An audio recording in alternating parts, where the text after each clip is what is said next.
Eu saio daqui com a ideia de que nós demos um passo importante na consolidação da relação democrática, histórica, que o Brasil tem com os Estados Unidos. Eu já tinha dito na Malásia para o presidente Trump de que a boa relação entre Brasil e Estados Unidos é uma demonstração ao mundo de que as duas maiores democracias, do continente, podem efetivamente servir de exemplo para o mundo. Nós somos as duas maiores democracias do hemisfério, nós somos duas democracias muito importantes do ponto de vista, um na América Latina, outro na América do Norte. E nós já tivemos com os Estados Unidos, é importante vocês não perderem de vista, durante todo o século XX, os Estados Unidos foi o maior parceiro comercial do Brasil. Os Estados Unidos começou a perder a hegemonia a partir de 2008, não falha a memória, porque a China entrou no espaço para comprar coisas brasileiras, que interessavam aos chineses, que outros países não tinham capacidade de produzir tanto quanto o Brasil. E o Brasil passou a ter na China o seu principal parceiro comercial. E hoje se vê ao presidente Trump de que é importante que os Estados Unidos voltem a ter interesse nas coisas do Brasil.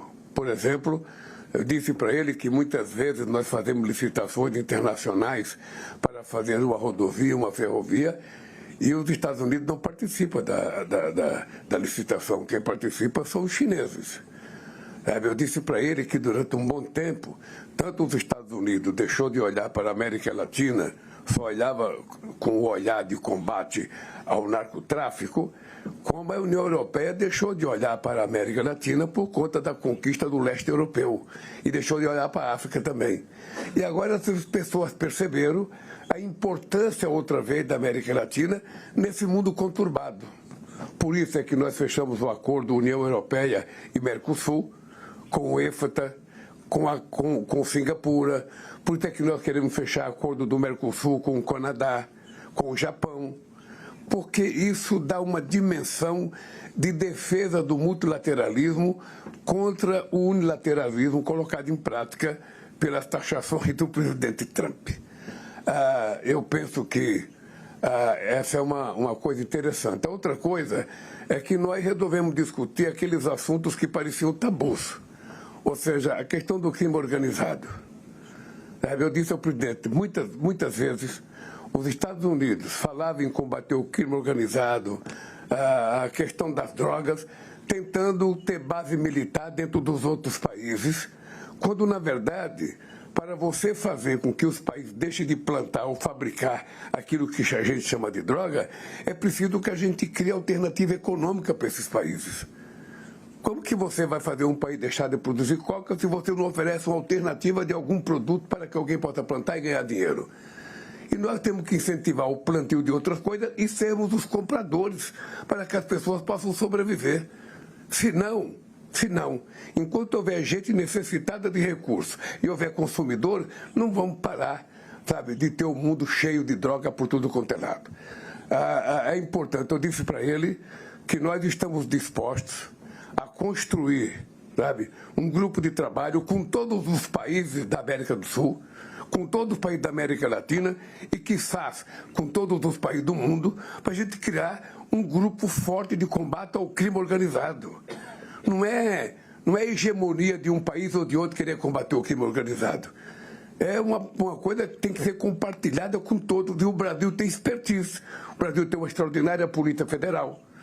O Brasil tem uma experiência muito, no combate às drogas, no combate ao tráfico de armas. E também é importante saber que parte das armas que chegam no Brasil sai dos Estados Unidos. É importante saber que tem lavagem de dinheiro que é feita em estados americanos. Então, se a gente souber isso e colocar a verdade em torno da mesa e criar um grupo de trabalho para trabalharmos juntos, a gente pode resolver em anos aquilo que não se resolveu em séculos. Ou a gente pode resolver em décadas aquilo que não resolveu séculos.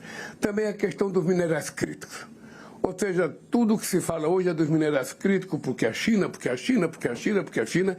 Eu disse ao presidente Trump que nós não só fizemos uma coisa extraordinária, aprovando na Câmara ontem, sabe, a lei sobre a questão dos minerais críticos, como a aprovação de um conselho sobre a coordenação da presidência da República, tratando a questão dos minerais críticos como uma questão de soberania nacional, para que a gente possa compartilhar o potencial do Brasil, que ainda é pouco conhecido, porque nós só temos conhecimento de 30% do nosso território, e agora nós temos a obrigação de termos conhecimento de 100% do território, a compartilhar com quem queira fazer investimento no Brasil. Nós não temos preferência. O que nós queremos é fazer, sabe, parceria, compartilhar com as empresas americanas, chinesas, alemãs, japonesas, francesas, ou seja, quem quiser participar conosco para ajudar a gente a fazer a mineração, para fazer a separação e para produzir a riqueza que essas terras raras nos oferecem, estão sendo convidados para ir no Brasil. E isso é permitido pela regulamentação que foi feita na lei aprovada ontem, que deve ser aprovada hoje no Senado. Além disso, uma outra coisa importante que nós discutimos é a questão do comércio. Sempre tem uma dúvida sobre a questão do comércio. Sabe, nós dizemos para os Estados Unidos, vocês tiveram 400 e não sei quantos bilhões de superávit comercial com o Brasil nos últimos 15 anos. No último ano, o Brasil teve um déficit de 14 bilhões com os Estados Unidos. Então, ele sempre acha que nós cobramos muito imposto. Nós temos para ele, não, porque nós temos a média do imposto que nós cobramos de vocês é 2,7%. Apenas 2,7%. Mas eles continuam a temar, mas tem produto que é 12%. Então, eu falei assim, doutora, vamos fazer o seguinte, vamos colocar um grupo de trabalho e vamos permitir que esse moço da indústria do comércio do Brasil, junto com o teu moço do comércio, sentem em 30 dias. Apresente para nós uma proposta para a gente poder bater o martelo. Sabe? Quem tiver errado vai ceder. Se a gente tiver que ceder, nós vamos ceder. Se você tiver que ceder, vocês vão ter que ceder. Porque senão a gente faz reunião e depois da máquina pública, vocês sabem o meu conceito de máquina pública. A máquina pública é eterno. O presidente tem prazo de validade. Ele tem data para entrar e data para sair. Então é o seguinte, nós temos 4 anos de mandato, as coisas têm que acontecer. Então é preciso que a gente estabeleça plano de metas em cada reunião. Estabeleça plano de meta para que as pessoas cumpram e para que a gente possa colocar em execução aquilo que a sociedade espera de nós. Então eu saio muito, muito satisfeito da reunião. Acho que foi uma reunião importante para o Brasil e importante para os Estados Unidos. Eu sempre acho que a fotografia vale muito. E vocês perceberam que o presidente Trump rindo é melhor do que ele de cara feia. E eu fiz questão de dizer para ele, ria.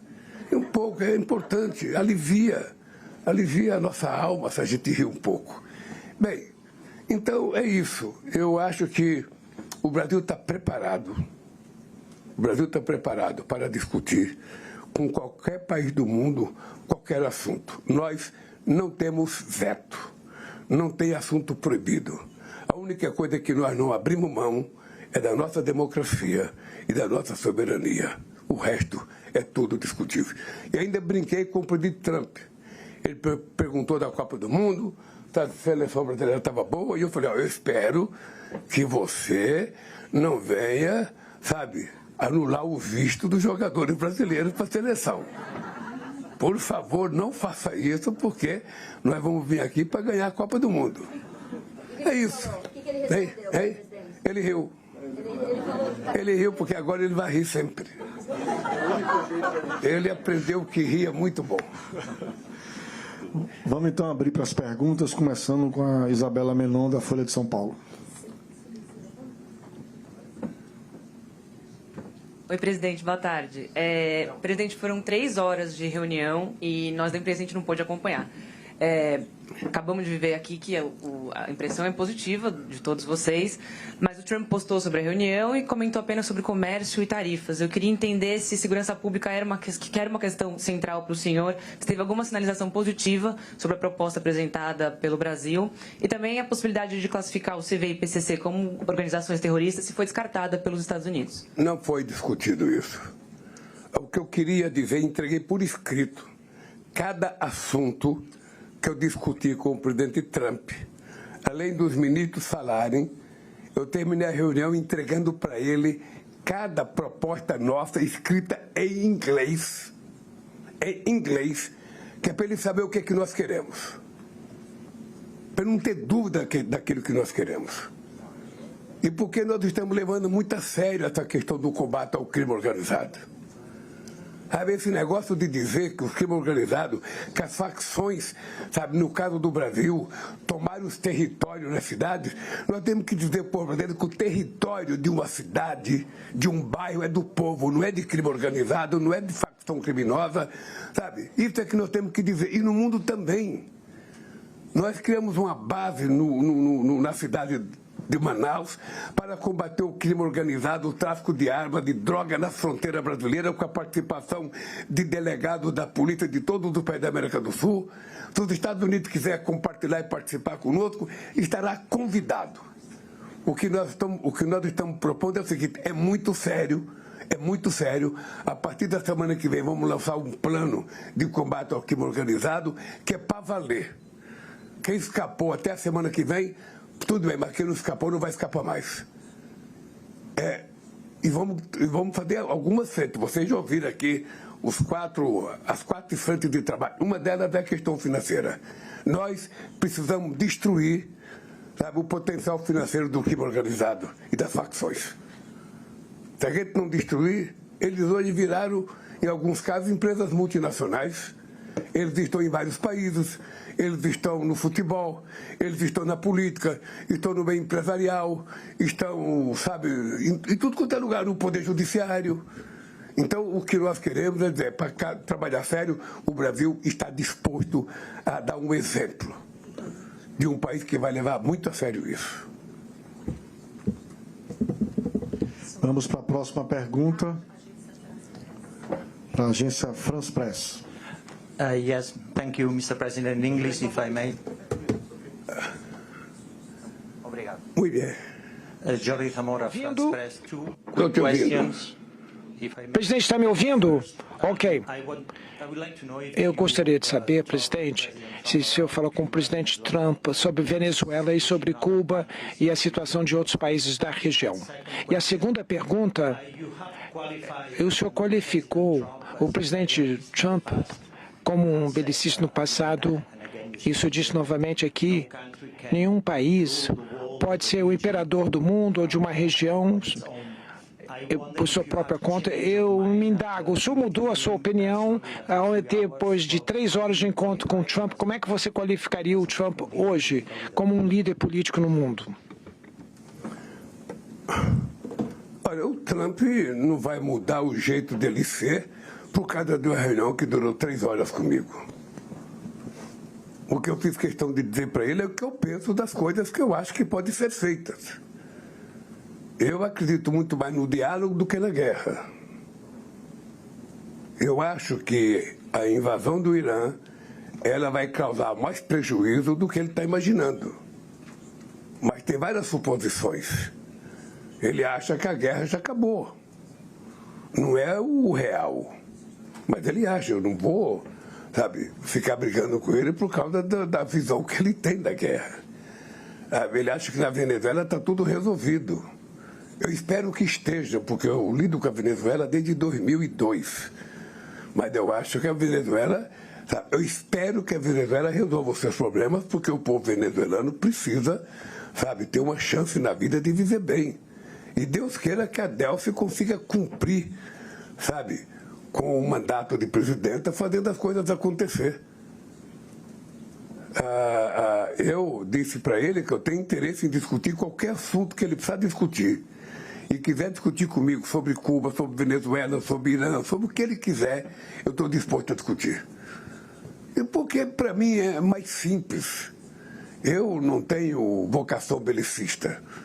A minha vocação é de diálogo, é acreditar no poder da narrativa, acreditar no poder do convencimento. É assim que eu acho que a gente deve fazer política. Falei muito com ele sobre a questão de mudança no Conselho da ONU. É preciso reformar a ONU e que ele, Trump, Xi Jinping, Putin, Macron e o primeiro-ministro da Inglaterra são, sabe, as pessoas que têm responsabilidade de propor a mudança, porque eles são os membros permanentes do Conselho de Segurança. Só eles podem tudo. Eles têm direito de veto. Eles têm direito de indicar a Secretaria-Geral da ONU. Nós somos coadjuvantes. Os outros países são coadjuvantes. Então eu falei para ele, você poderia convidar o Conselho de Segurança para discutir, sabe, as guerras que estão acontecendo no mundo. Como é que vai encontrar e fazer parte disso? Vocês podem fazer isso. Por que não aumenta o Conselho de Segurança da ONU? O Brasil gostaria de participar. Há muito tempo o Brasil briga. O México tem tamanho para isso, a Índia tem tamanho para isso, a Alemanha, o Japão, países como o Egito, países como a África do Sul, países como a Argélia, países como mais país africano, a Etiópia tem 126 milhões de habitantes, a Indonésia tem 200 milhões de habitantes, ou seja, então o que não falta é país para ajudar a que a ONU volte a funcionar em plenitude. Se a ONU funcionasse bem, poderia acabar metade dos conflitos que você tem armado na África. Ela precisaria ter autoridade política, autoridade moral e autoridade financeira para fazer a intervenção com a ordem de quem? Dos 5 membros permanentes do Conselho de Segurança. Só eles podem fazer isso. Só eles. O Brasil só pode gritar. O Brasil só pode fazer discurso como o Mauro fez contra a chacina na Palestina. Mas os Estados Unidos vetam, a China veta, a Rússia veta. Então é preciso que ele se coloque de acordo para a gente mudar. A geopolítica de 2026 não é a geopolítica de 1945. O mundo é outro. O mundo é outro, a comunicação é outra. Então, foi dito com a maior tranquilidade para ele essas coisas. Naquilo que quiserem que o Brasil colabore, o Brasil está disposto a colaborar. Vocês estão lembrados que a guerra da Rússia e da Ucrânia era para durar 3 meses, já fazem 4 anos. Ninguém sabe. Todo mundo sabe como é que começa uma guerra. Como termina, ninguém sabe. Ninguém sabe. Por isso que eu acho que dialogar, conversar é muito mais barato, mais eficaz. Não tem vítima, não tem destruição de casa, não tem morte de criança, não tem destruição de escola. Então, isso eu falei ao presidente Trump, porque não é a primeira vez. Sabe? Quem sabe, a gente um dia vai conseguir convencer. Eu já liguei para o Xi Jinping, propondo convocar o Conselho de Segurança, já liguei para o Putin, já liguei para o Macron. Ô, gente, convidem vocês, são 5 pessoas, são 5 países. Convoque uma reunião, uma teleconferência. Ninguém tem que sair da comodidade do seu gabinete. Convoque uma conferência e decida. Vamos tomar uma decisão, vamos mudar o Estatuto da ONU, vamos convocar uma Assembleia Especial para discutir isso e vamos criar, sabe, paz no mundo. Isso foi dito. Espero que ele tenha ouvido. Próxima pergunta da Lisandra Paraguaçu, da Reuters. Boa tarde, presidente. Uma das questões principais dessa visita era a questão justamente do risco dos Estados Unidos imporem mais novas tarifas ao Brasil, especialmente com o final agora da investigação da seção 301. O que foi conversado e o senhor sai daqui avaliando qual o risco que a gente tem hoje de ter realmente novas tarifas impostas ao Brasil? Olhe para a minha fisionomia. Você acha que eu estou otimista ou pessimista? Eu estou muito otimista. Veja, porque tem uma divergência entre eles e nós que ficou explicitada na reunião. O ministro dele falou uma coisa, os nossos ministros falaram outra. Ora, como a gente não podia ficar debatendo o dia inteiro sobre isso, eu propus, vamos dar 30 dias. Vamos dar 30 dias para esses companheiros resolverem o problema. E nós voltamos a conversar. E ainda falei para o Trump, a gente precisa fazer reunião lá, a gente pode fazer teleconferência. É mais barato. Sabe? O que nós temos é que resolver esses problemas. Porque você tem que entender o seguinte, o problema é que muitas vezes você faz uma decisão na frente dos presidentes e quando o presidente vira, que pensa que a coisa está acontecendo, a burocracia entra em campo. Como a burocracia não tem tempo de validade, sabe? A burocracia não tem tempo de validade. Ela começa e somente quando Deus quer que ela vai embora. Sabe? Então nós temos que acompanhar com mais precisão, sabe, essas coisas. Nós temos interesse, muito interesse, que os Estados Unidos voltem a investir no Brasil. Aliás, se tem uma coisa que nós queremos fazer é isso, que mais gente vai para investir no Brasil. Nós estamos, quem sabe, o maior investimento em transição energética de todos os países, temos maior possibilidade. Vamos fazer as coisas acontecer a partir do Brasil. Alguém quer fazer data center no Brasil, tem que produzir sua própria energia. Porque nós não vamos gastar dinheiro para criar data center para mandar dados para outros países.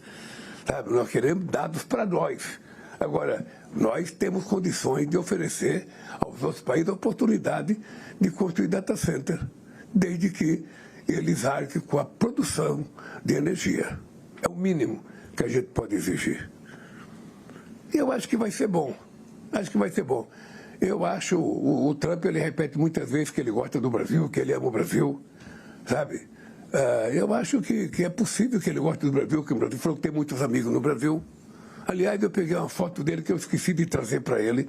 Eu peguei uma foto dele com o Vicente Mateus e a Marlene Mateus, no tempo que era presidente do Corinthians, num cassino, acho que era dele, não sei se era um cassino que era dele em Los Angeles, que quebrou o cassino.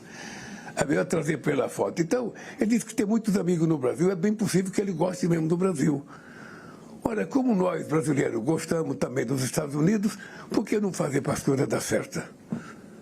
E é isso que eu quero, fazer as coisas darem certo. Eu quero que os Estados Unidos voltem a ver no Brasil um parceiro importante para suas atividades de empreendedorismo. É isso. Clive Watson, do Washington Post.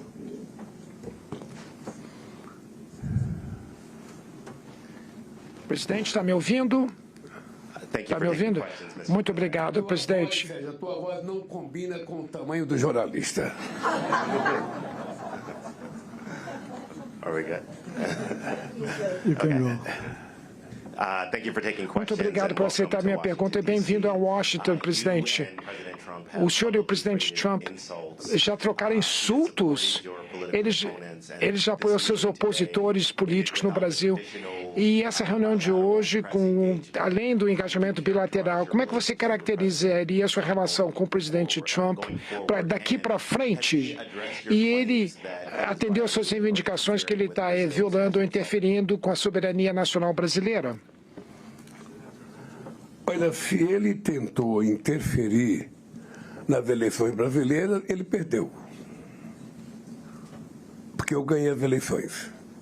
Eu acho que não é uma boa política um presidente de outro país ficar interferindo nas eleições de outros países. É o princípio básico para que a gente não permita a ocupação cultural, política e a soberania de um outro país. Tá? Eu penso que a nossa relação com o Trump é uma relação sincera. Eu penso que desde o primeiro encontro que nós tivemos de 29 segundos em Nova York, numa reunião da Assembleia Geral da ONU, até os telefonemas que nós fizemos, até o encontro da Malásia e até esse encontro de hoje, eu acho que evoluiu muito. Eu tenho razões para acreditar que o Trump gosta do Brasil. E por isso eu quero que ele saiba que nós brasileiros temos interesse em fazer os melhores acordos com os Estados Unidos. E eu acho que, sinceramente, ele sabe a importância dos Estados Unidos. Eu não acredito que ele vá ter qualquer influência nas eleições brasileiras, até porque quem vota é o povo brasileiro, sabe? E eu acho que ele vai se comportar como presidente dos Estados Unidos, deixando que o povo brasileiro decida o seu destino, como eu vou deixar que o povo americano decida o destino deles. É isso que vai acontecer. Sabe? A nossa relação é muito boa, mas muito boa. Eu diria uma relação que pouca gente acreditava que pudesse acontecer com tanta rapidez. Sabe aquela história, amor à primeira vista? Aquele negócio da química. É isso que aconteceu. E eu espero que continue assim. E eu espero que seja assim com qualquer presidente do Brasil e qualquer presidente do mundo. Vai ser muito importante essa relação. E quem vai decidir a eleição brasileira é o povo brasileiro. Eu já tenho muita experiência, sabe, de eleições no Brasil. Não acredito em interferência de quem quer que seja de fora. Vamos à próxima pergunta. Eduardo Barão, da Band. Boa tarde, presidente. Boa tarde. Eu queria complementar a pergunta do colega do Washington Post, porque o senhor está tendo uma relação muito próxima com ele, a terceira vez, estivemos juntos na Malásia, em Nova York. Com a eleição no final do ano, o senhor chegou a tocar nesse assunto com ele? O senhor vai pedir apoio para o presidente Trump, como o senhor deu lá atrás para a Kamala Harris? Tem algum receio de pressão mesmo, o apoio do presidente Trump para a oposição, para falar com o Bolsonaro, por exemplo? Não existe nenhuma possibilidade de eu discutir esse assunto com qualquer presidente de qualquer país do mundo. Esse é um assunto brasileiro. Eles sabem disso. Eles também são presidentes. Eles também disputam eleições. Então, o meu respeito ao presidente Trump é porque ele foi eleito pelo povo americano.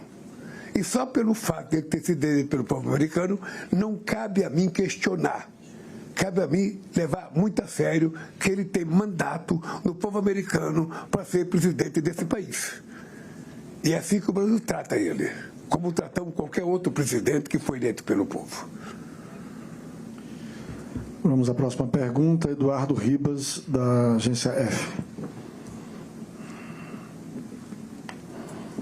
Thank you very much, Mr. President. Aí é demais, querer que eu entenda inglês é demais. Excuse me. Thank you very much, Mr. Perdão, presidente. Presidente, eu apenas queria lhe perguntar se você discutiu com o presidente Trump a situação de Cuba, o bloqueio dos Estados Unidos com a ilha e também se o presidente Trump mencionou a possibilidade de designar alguma facção criminosa no Brasil como grupo terrorista. Obrigado. Eu vou começar pela última tua. Não discutimos facção criminosa e terrorismo com o presidente Trump, partindo dele falar de alguma facção no Brasil. Eu disse para ele, sabe, que eu gostaria que, se ele precisar de ajuda para discutir a situação de Cuba, eu estou inteiramente à disposição. O que eu ouvi, não sei se a tradução foi correta, é de que ele disse que não pensa em invadir Cuba. Isso foi dito pela intérprete, sabe? E eu acho que isso é um grande sinal. Até porque Cuba quer dialogar. Cuba quer dialogar e Cuba quer encontrar uma solução para colocar fim a um bloqueio que nunca deixou Cuba ser um país completo, livre, desde a vitória da Revolução de 59.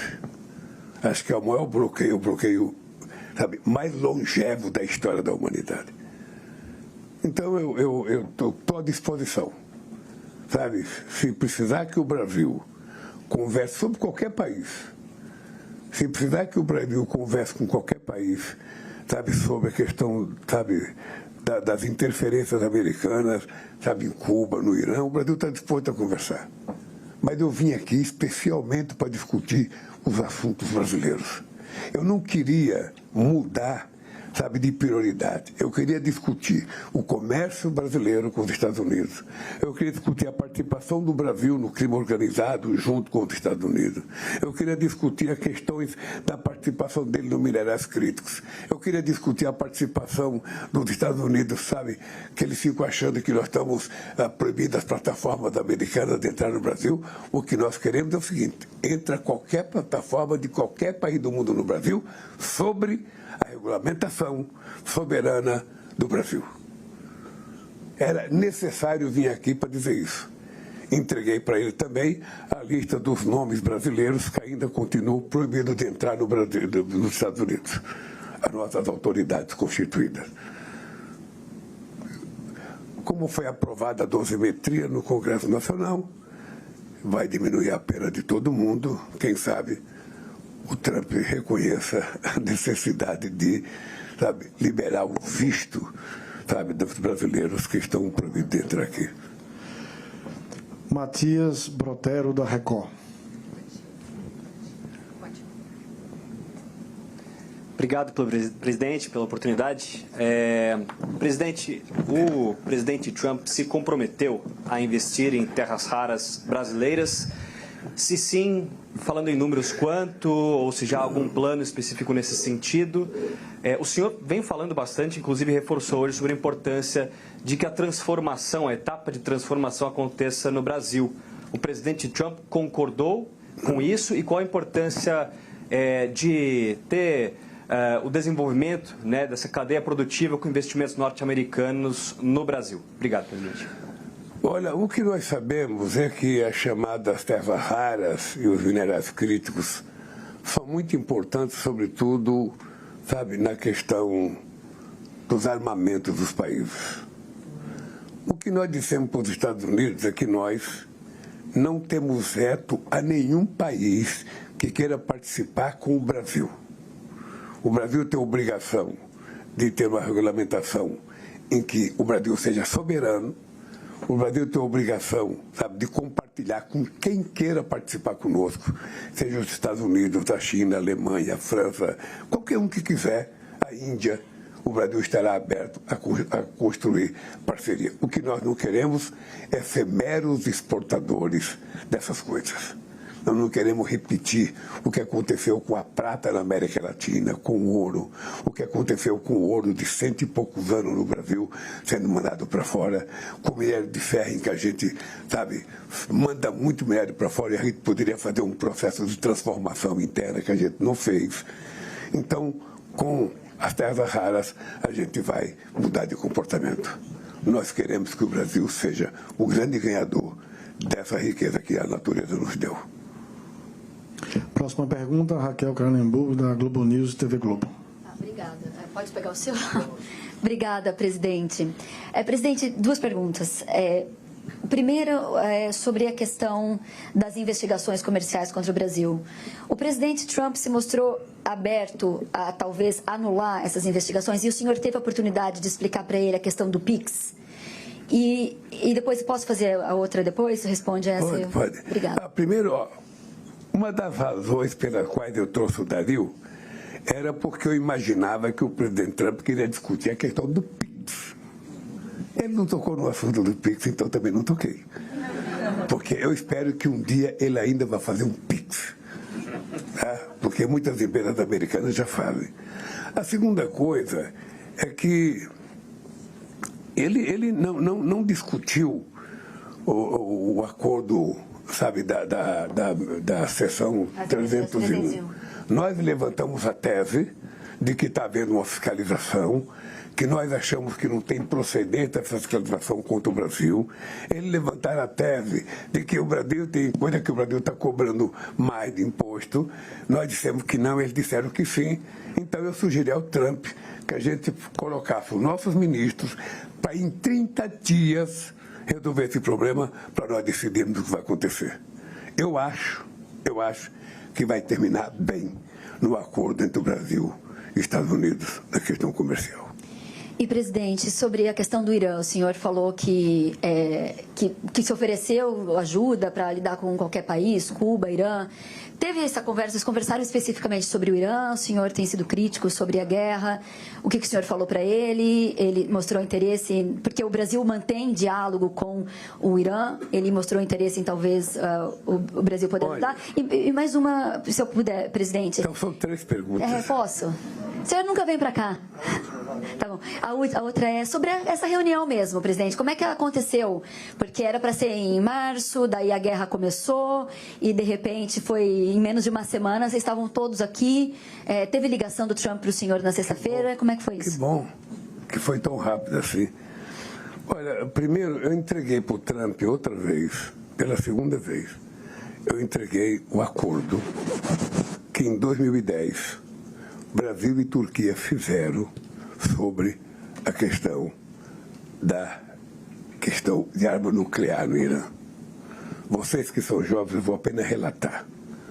Em 2010, eu me dispus a ir ao Irã, conversar com Khamenei durante 2 horas, conversar com o presidente da Assembleia do Irã por mais de 2 horas no parlamento, com muitos deputados, e depois conversar com Ahmadinejad um dia inteiro para convencê-los de que o Brasil queria ajudá-los a produzir o enriquecimento do urânio para fins pacíficos, como faz o Brasil, cumprindo aquilo que está na nossa Constituição.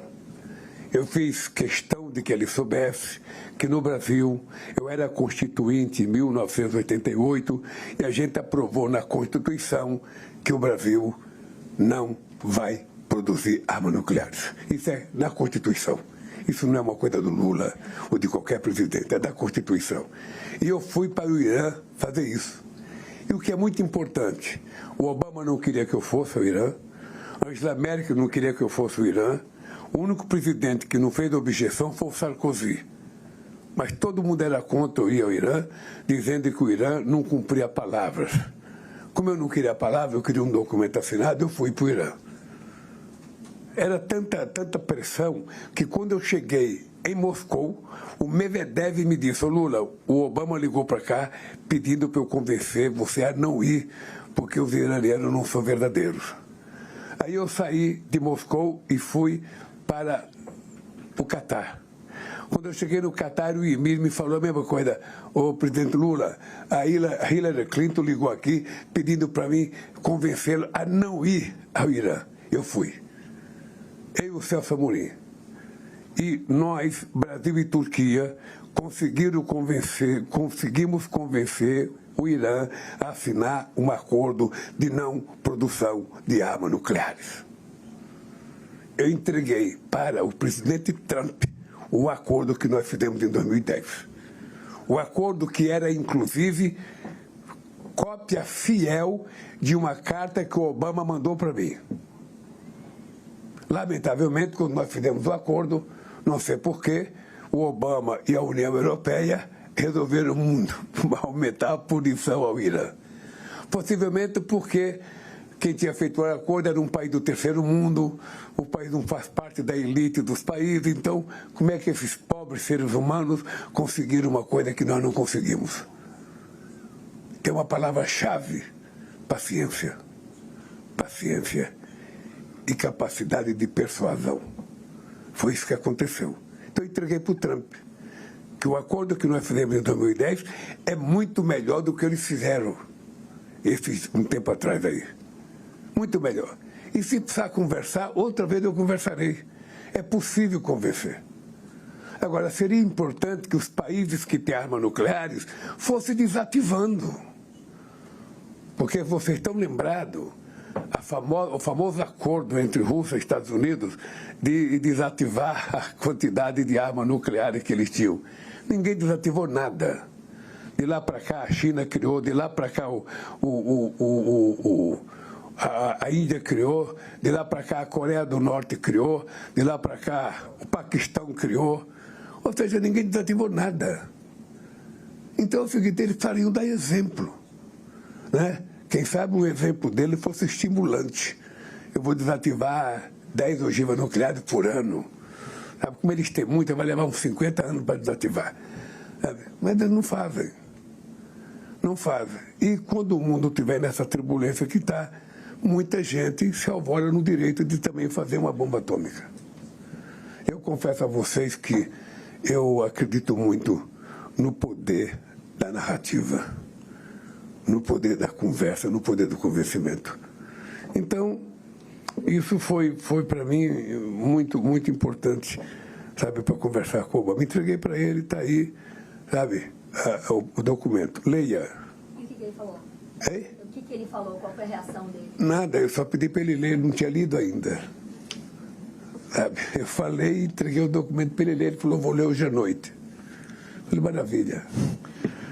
Maravilha. Qual é a outra terceira pergunta sua? A terceira pergunta foi sobre a visita, como que aconteceu agora, tão rápido que vocês colocaram na agenda. Meu irmão, Você ligou na sexta-feira? Eu tenho uma filosofia que é o seguinte: o importante é o principal, o resto é secundário. Então, saber como é que foi para cada reunião é de menos. O que é importante é que eu estou aqui. Fiz a reunião, estou feliz, volto para o Brasil mais otimista, sabe? Acho que o presidente Trump também ficou otimista e eu espero que as coisas comecem a avançar. A única coisa que ele tem que saber é o seguinte: o Brasil está disposto a construir parcerias aonde eles quiserem construir. Parcerias. Não tem veto aos Estados Unidos. Como não tem veto a China, como não tem veto a França, como não tem veto a Índia, como não tem veto a Alemanha. Então é isso. Por que a gente não entrou? Pode ficar certo que eu estou... Peraí, gente. Não, peraí. Pode ficar certo que eu estou muito otimista. Volto para o Brasil, me despedindo de vocês, para vocês não fazerem mais perguntas. Por que a imprensa não entrou Não, ao Sala Oval, por favor? Por que a imprensa não entrou ao Sala Oval? Deixa eu lhe falar uma coisa. Primeiro, eu quando vim para cá, eu disse que eu não iria conversar com a imprensa antes da reunião. Não tem sentido. Eu vim para fazer uma reunião, eu vim para discutir assunto. Como é que você vai fazer uma entrevista coletiva antes de você discutir? Nem eu, nem o presidente Trump precisamos de fotografia. Sabe? E não precisamos de inventar nada para dizer para a imprensa. Então eu preferi, primeiro, vamos fazer a nossa reunião e depois conversar. A reunião terminou demorou um pouco demais. Certamente porque eu gostei e ele gostou da reunião. Senão alguém teria terminado. É só levantar, termina a reunião. Percebe? Então o almoço estava bom. Tinha uma boa salada, tinha uma boa carne, sabe? Então, eu espero que tenha sido carne brasileira. Hein? Eu fiquei curioso para perguntar, mas não quis perguntar porque poderia não ser. Hein? Tem mais um. Laranja, café. Pessoal, só um minuto. Ele reclamou que ele não gosta de laranja na salada e foi tirando a laranja da salada. Pessoal, só para a gente seguir o sorteio que foi feito, a última pergunta e a gente vai encerrar. Tudo bem, presidente? Eu pensei que tinha acabado com a Globo News. Pois é, não, mas a gente fez os sorteios. Não, peraí. Você sorteou sem me consultar? Sem consultar o senhor, presidente. Sem consultar o senhor. O Sam Puncher do Metrópolis, por favor. Presidente, boa tarde. Samuel Puncher do Metrópolis. Obrigado por responder nossas perguntas. O senhor me disse algo que chamou a atenção. O senhor falou que entregou a lista de autoridades que ainda têm sanções de visto ao presidente e o senhor mesmo relacionou ao PL da dosimetria. Eu lembrei que quando a Magnitsky foi retirada do ministro Alexandre de Moraes, o Departamento de Estado me disse que via o PL da dosimetria como algo positivo. Porém, o senhor vetou e foi agora o veto derrubado do Congresso. Como é essa negociação para a retirada dessas sanções? O que o senhor ofereceu em troca para o governo dos Estados Unidos? Foi reduzir a pena dos condenados pelo 8 de janeiro ou não? Não, porque o presidente da República não tem nada a ver com a quantidade de muitos ou de poucos anos com a condenação. Isso é uma coisa eminentemente do Poder Judiciário. Sabe? Eu entreguei a lista porque eu já tinha entregue a lista uma vez, sabe? E não foi resolvido o assunto. E você sabe o que acontece? Muitas vezes você entrega um papel para um presidente, vem uma pessoa acessar o presidente, você não sabe quem é, e toma da mão do presidente. Comigo acontece muito. Coisa de comer, então as pessoas tomam, porque com medo, mas vão comer escondido. Então, papel as pessoas tomam também. Às vezes alguém me entrega um papel, eu pego na mão, quando eu vou abrir, tomou a mão. Se for um cara ajuizado, depois leva para mim o papel, eu passo para o assessor. Se for outro, aqui desaparece. E eu não sei se o cara que pegou a relação que eu dei passou para o Trump. Eu, às vezes, tenho a impressão que passa, às vezes, tenho a impressão que não passa. Para mim, tem vezes que passa, às vezes que não passa. Então, eu entreguei a lista outra vez para ele saber. Tem muita gente importante que está aqui. São muitos ministros da Suprema Corte, o procurador-geral, a filha do Padilha de 10 anos.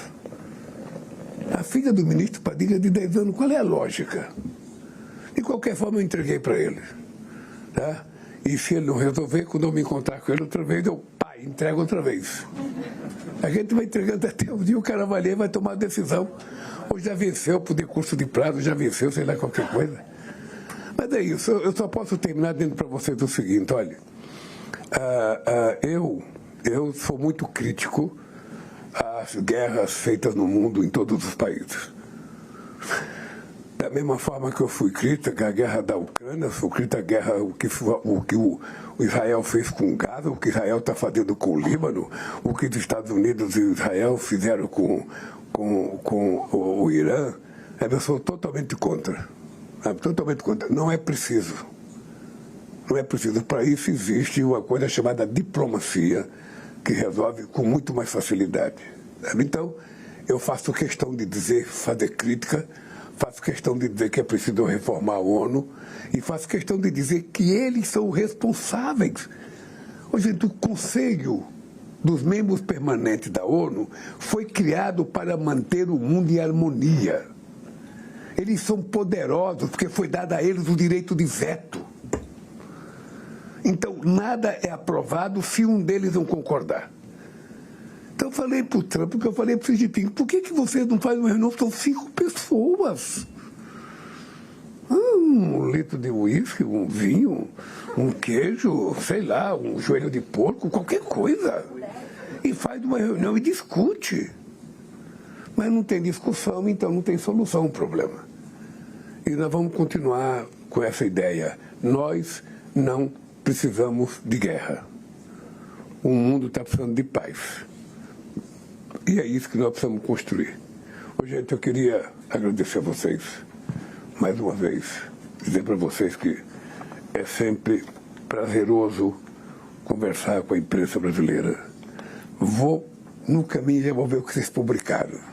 Porque antigamente eu tinha que esperar o que vocês publicaram no dia seguinte. Agora eu nem acabei de falar, vocês já publicaram. E eu vou olhar na cara de vocês para ver quem falou mal, quem falou bem. Tá? Um beijo no coração de vocês. Obrigado, pessoal. Muito obrigado aí pela atenção e pelo tempo. Vamos lá. Presidente, quando é que o Trump vai no Brasil? Presidente, sobre mas eu sou muito azarada. Faz 4 meses que eu Bom, então você acompanhou aí, Priscila Asbeck está com o sinal ao vivo do Lula, vamos ver. Imagens da Priscila Asbeck, vamos ouvir. Operação, como que o senhor classifica essa questão e essa abrangência da operação e também do escândalo do Banco Master? Você percebe que é difícil falar de uma coisa que eu estou aqui em Washington aconteceu no Brasil. Há uma decisão do ministro André Mendonça de que houvesse a operação, ela foi feita. A Polícia Federal cumpriu uma decisão judicial. Eu espero que todas as pessoas investigadas sejam inocentes. Como que fica a turbulência política no Brasil?